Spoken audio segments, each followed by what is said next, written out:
Shinobi Story is about to enter its closed beta, and while that's certainly cause for celebration, it's also cause for this new series of videos.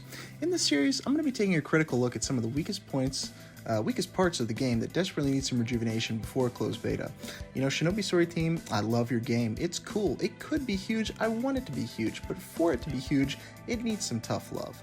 I've never been a yes man for this game, and I'm not about to start now. I want this game to blow up, especially so that Vlad can be saved from the experience of working for Randy Pitchford. And nobody likes a bigot unless he's crying boo-hoo.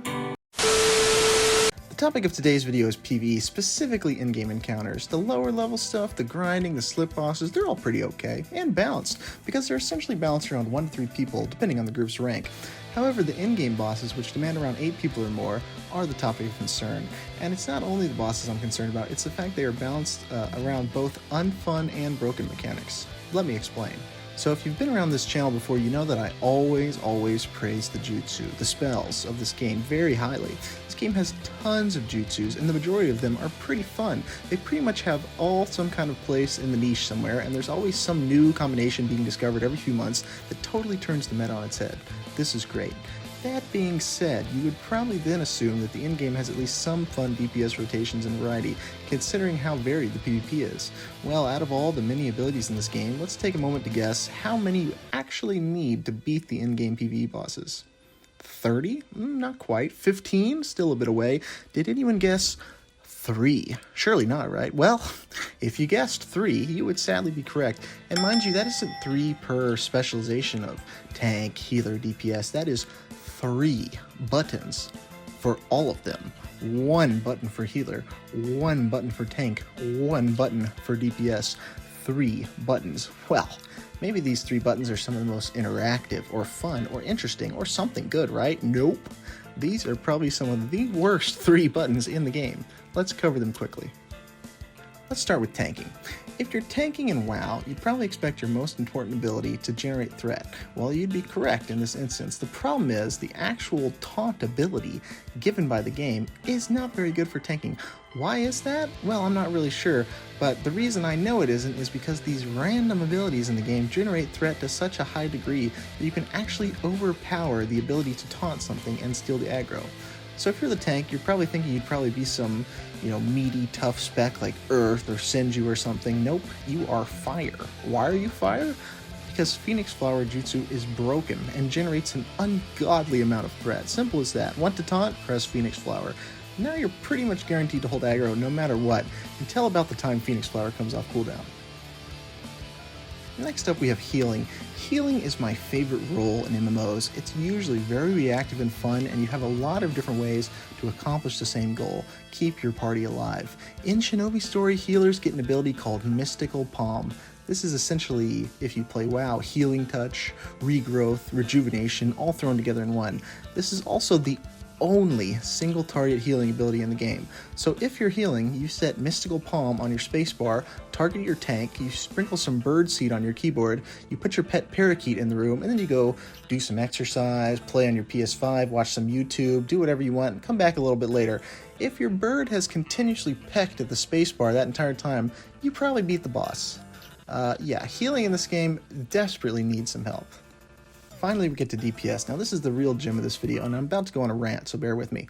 DPS in Shinobi Story, or dealing damage in general, is the high point of the game in PvP. There are so many fun abilities. You can use so many different interactions. You can have so much variety in your build.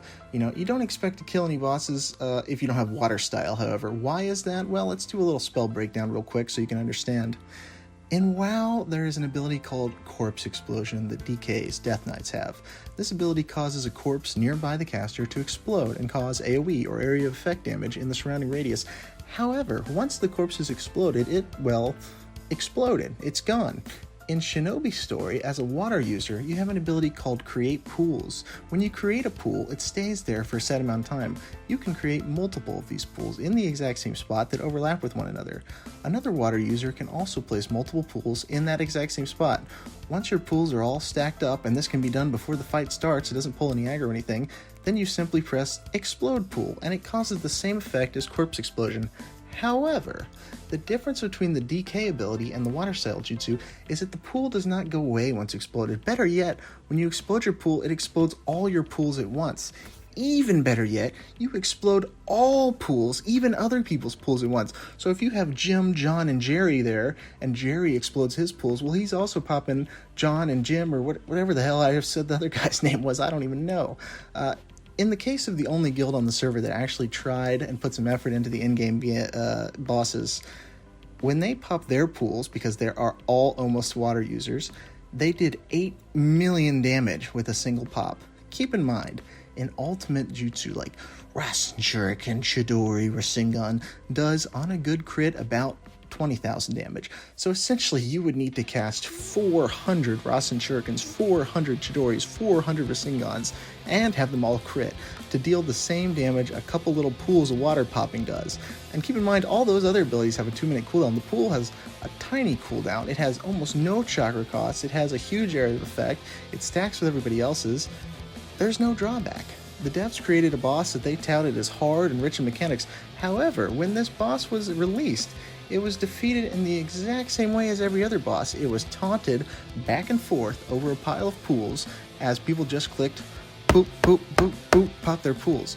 Multiple mechanics of the bosses were simply ignored because why do mechanics when you can just run around in a circle, pop the boss on some pools, slow him down, and kill him?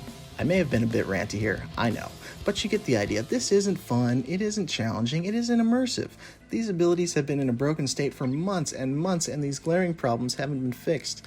The bosses themselves aren't even that bad. They could be fun and engaging if they weren't designed around people abusing these 3 gimmicky spells. So, will they be fixed in beta? I sure hope so. Expect some more Shinobi Story content in the next few weeks leading up to the closed beta. I am sure as hell not getting invited, but I hope these videos are cause for some dialogue on the team for getting these glaring issues fixed. As always, thanks for watching and have a great day.